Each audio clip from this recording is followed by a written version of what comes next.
Au début des années 80, les progrès scientifiques et techniques enregistrés autour de la reproduction des êtres vivants sont nets. 1982 voit la naissance d'Amandine, le premier bébé éprouvette. Dans notre pays, on estime que 15 à 20 000 femmes stériles au moins pourraient bénéficier de la méthode. C'est donc dans ce tube, avec cette manipulation aujourd'hui, que peut se jouer désormais l'avenir d'un être humain.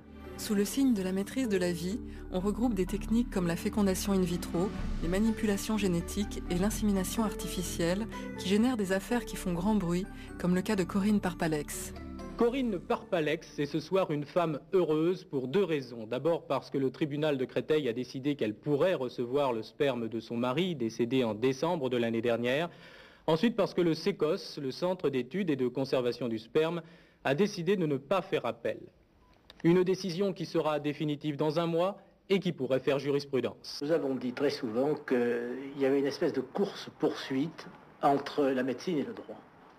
Et dans cette course-poursuite, la médecine précédait toujours le droit.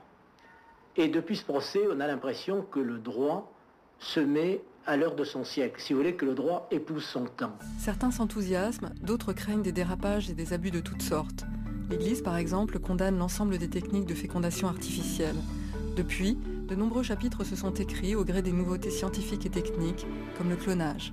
Grâce à une mère génétique appartenant à ce troupeau écossais, Dolly est le premier clone au monde d'un animal adulte. Jusqu'à présent, on ne travaillait qu'à partir de cellules d'embryons moins complexes.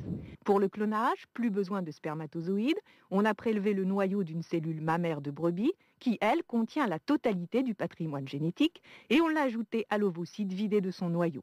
Au final, le nombre de chromosomes est le même, il n'y a plus qu'à procéder à l'insémination. Au-delà de la prouesse technique, un tel résultat devrait servir à faire avancer la recherche sur les maladies génétiques et le vieillissement. Mais va-t-on pouvoir créer des répliques de n'importe quel être vivant ? Recherche sur l'embryon, gestation pour autrui, eugénisme, c'est la bioéthique qui est en charge d'éclairer ces questions inédites pour l'être humain. En posant la question de la bioéthique avec clarté, dans toute son ampleur, en l'illustrant avec des exemples très concrets, on a voulu par ce film créer les conditions d'un débat créatif, productif. Ce sera un enjeu de l'année 2009, puisqu'elle sera marquée par l'ouverture des États généraux de la bioéthique, qui doivent servir à préparer la révision des lois de bioéthique, qui, elle, interviendra en 2010. Moi, en tant que secrétaire générale adjointe de l'UMP, j'ai voulu que notre mouvement prenne les devants. L'UMP doit intervenir dans ces États généraux. L'UMP doit jouer tout son rôle dans la révision des lois de bioéthique. Et pour ça, il faut d'abord que nous écoutions nos adhérents. Dans chaque fédération, ils vont pouvoir s'exprimer, discuter, rencontrer des personnalités pour mieux se faire une opinion. Et puis pour conclure ces rencontres organisées dans toute la France, il y aura un colloque à Paris pour faire la synthèse des positions et des propositions. Finalement, grâce à eux, notre mouvement sera prêt à tenir sa place dans le travail législatif. Les questions posées par la bioéthique sont très importantes, leur responsabilité est immense. C'est la responsabilité des élus et des membres du gouvernement, bien sûr, parce qu'ils vont discuter, imaginer, adopter les prochaines lois bioéthiques. Et on mesure la grandeur et la difficulté de cette tâche. Mais c'est surtout pour ça qu'on a besoin de ce débat.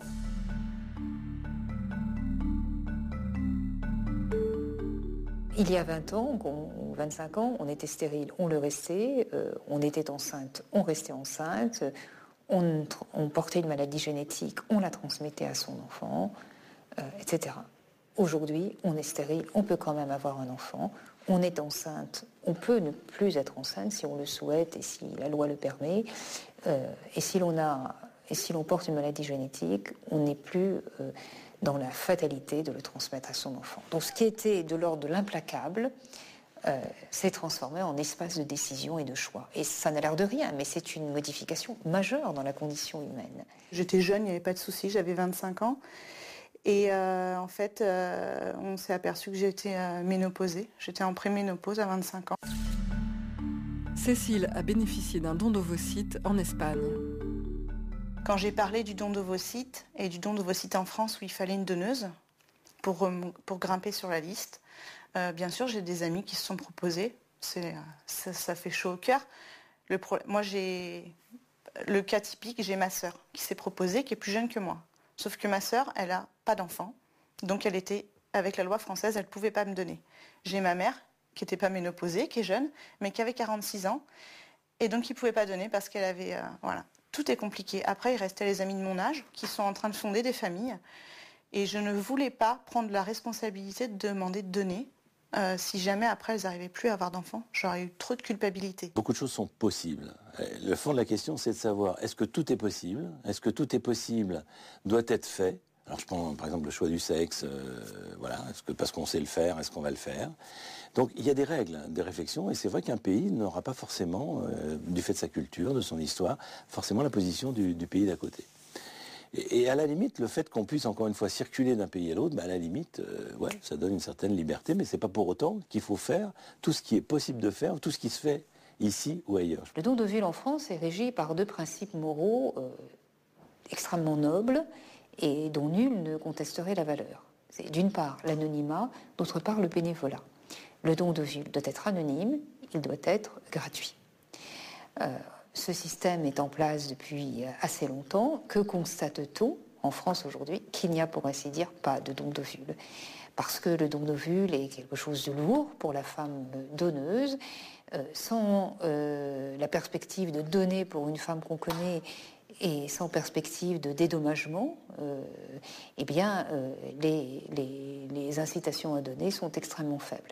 On regarde ce qui se passe dans les pays étrangers, en particulier en Espagne, où on remarque que le don d'ovule peut, dans certains cas, ne pas être anonyme et qu'il est l'objet d'un léger dédommagement. Et on constate que les ovules proposés en don sont beaucoup plus nombreux. On ne manque pas de donneuses d'ovocytes en France, mais ces donneuses d'ovocytes, elles ont besoin d'être prises en charge. Prise en charge sur le plan médical, prise en charge sur le plan psychologique, prise en charge sur le plan humain. Tout ça, ça demande des moyens qu'ont d'ailleurs les centres espagnols ou les centres belges, qui sont des centres privés et qui ont de ce fait des revenus qui leur permettent de mettre en place ce système de recrutement de donneuses, mais que malheureusement, nous n'avons pas. Ce qui est très riche en Europe, c'est qu'à partir des mêmes principes de respect de la personne, il y a une infinité, ou en tout cas une très grande diversité de manières de les décliner, qu'il s'agisse du début de la vie, qu'il s'agisse de la fin de vie. Donc on voit bien que adhérer à des principes est une chose, les mettre en pratique en est une autre. Alors je crois que, au lieu de penser que nos voisins ont tort et que nous avons raison, a priori, ou que eux ont raison et que nous avons tort, ce qui consiste soit à vouloir absolument intégrer ce qui se fait ailleurs sous prétexte que ça se fait ailleurs, ou à le refuser sous prétexte que c'est pas la manière dont nous pensons, je crois, et pour les débats de réexamen de la loi de bioéthique, c'est quelque chose qui doit être important, c'est d'intégrer une réflexion européenne, d'écouter nos voisins dans nos réflexions.